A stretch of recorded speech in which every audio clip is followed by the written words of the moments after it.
So in the case of Spain, we have selected two initiatives. The first one is Stop Mare Mortum, which is a citizens platform that was born in 2015 after shipwrecks that was heading to the Sicilian coast had experienced many deaths because hundreds of people died in the Mediterranean Sea.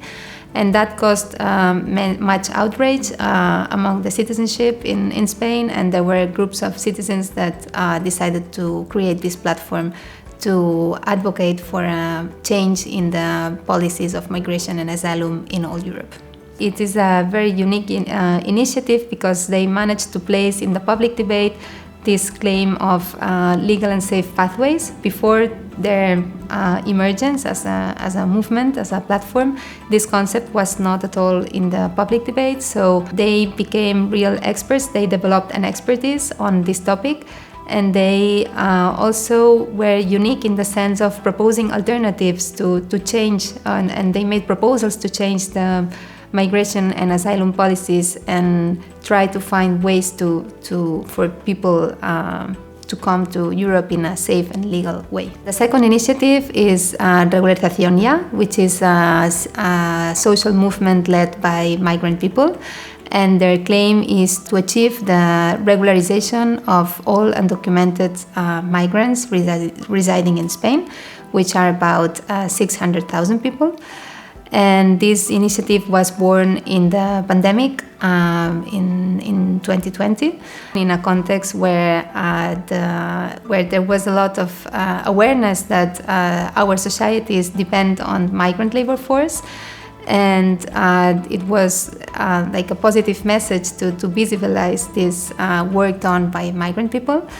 And they also, there had been some initiatives in Portugal and in Italy where these governments had initiated processes to regularize many people, and this created an effect also in Spain, where many of these migrant people and undocumented migrant people decided to organize themselves to claim for this regularization. What makes them unique is that is the first time that migrants organize themselves in such a big scale to claim for this regularization.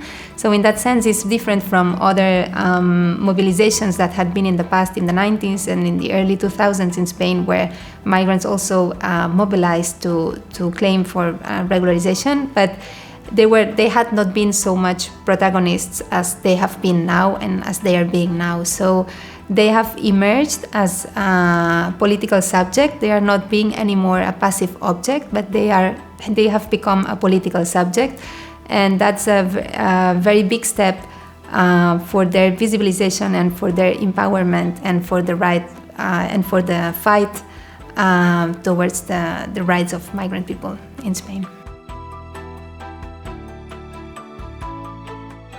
In the case of Stop Mare Mortum, one of the success factors is that they have been really proactive in proposing alternatives to change migration and asylum policies.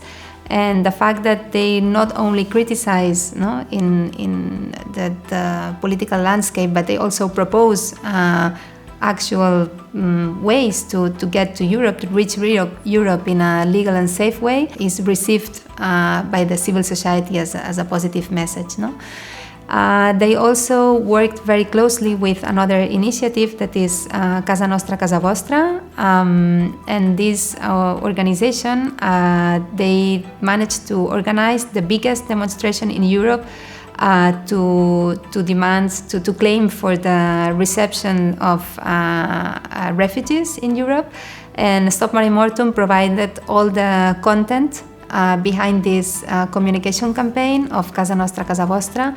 And so it was really a success that they managed to get to a very wide audience to get the biggest demonstration. Another success factor that has been important in the case of Stop Mare Mortum is that they have worked in 4 areas, like communication, advocacy, raising awareness and mobilization, and they have been really strong in the 4 areas, and this has allowed to adopt like a comprehensive approach to this in all what they do, and this has been a very complex but also powerful organization that has allowed to become experts in these legal and safe pathways and propose alternatives to foster a change in the policies. So in the case of Regularización Ya, they have been successful basically for who they are. No? The thing that